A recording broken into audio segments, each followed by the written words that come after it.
सभी श्रोताओं का रामायण की कथा में हार्दिक स्वागत अभिनंदन। आज के इस वीडियो में प्रसंग है वाली वध। बढ़ते हैं कहानी की तरफ।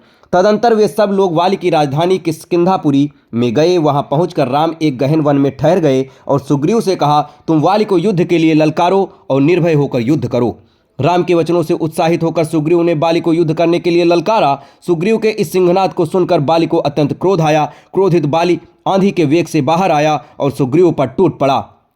बाली और सुग्रीव में भयंकर युद्ध छिड़ गया। उन्मत्त हुए दोनों भाई एक दूसरे पर घूंसों और लातों से प्रहार करने लगे। श्री रामचंद्र जी ने बाली को मारने के लिए अपना धनुष संभाला, परंतु दोनों का आकार एवं आकृति एक समान होने के कारण वे सुग्रीव और बाली में भेद न कर सके, इसलिए उन्होंने बाण छोड़ना स्थगित कर दिया। बाल की मार न सह करने के कारण सुग्रीव ऋषिमुख पर्वत की ओर भागा। राम लक्ष्मण तथा अन्य बानरों के साथ सुग्रीव के पास पहुंचे।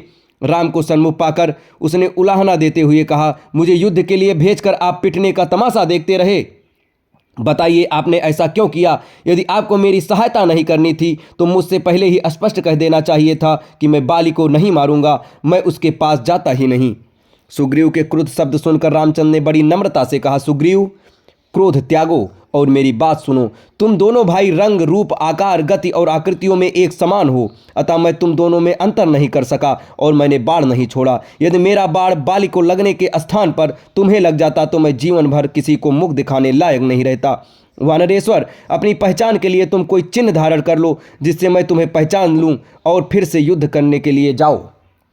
इतना कहकर वे लक्ष्मण से बोले, हे लक्ष्मण, ये उत्तम लक्षणों से युक्त गज पुष्पी लता फूल रहे हैं, इसे उखाड़कर महामना सुग्रीव के गले में पहना दो। लक्ष्मण ने वैसा ही किया और सुग्रीव फिर से युद्ध करने चला।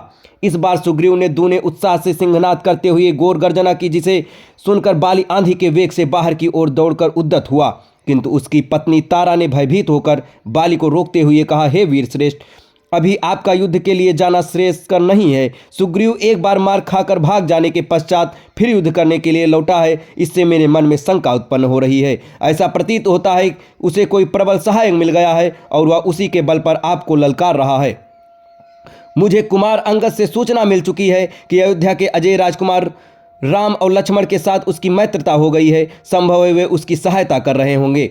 राम के पराक्रम के विषय में तो मैंने भी सुना है, वे शत्रुओं को देखते देखते धराशायी कर देते हैं। यदि वे स्वयं सुग्रीव की सहायता कर रहे हैं तो उनसे लड़कर आपका जीवित रहना कठिन है। इसलिए उचित यही है कि इस अवसर पर आप बैर छोड़कर सुग्रीव से मित्रता कर लीजिए, उसे युवराज पद दे दीजिए। वह आपका छोटा भाई है और इस संसार में भाई के समान हितु कोई दूसरा नहीं होता।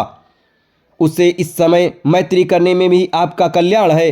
तारा के इस प्रकार समझाने वाले ने वरान ने, मैं सुग्रीव की ललकार को सुनकर कायरों की भांति घर में छिपकर नहीं बैठ सकता और न ललकारने वाले से भयभीत होकर उसके सम्मुख मैत्री का हाथ ही बढ़ा सकता हूँ।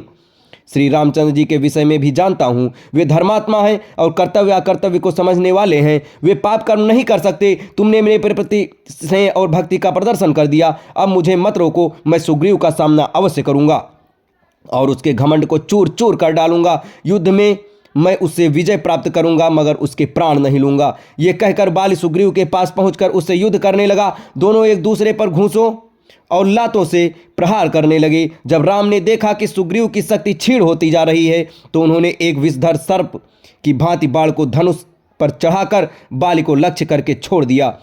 टंकराध्वनि के साथ वह बाण बाली के वक्ष में जाकर लगा, जिससे वह बेसुध होकर पृथ्वी पर गिर पड़ा और बाली का वध हो चुका था। अब इसके आगे की कथा आपको अगले वीडियो में बताई जाएगी। तब तक हमारे साथ बने रहें। धन्यवाद।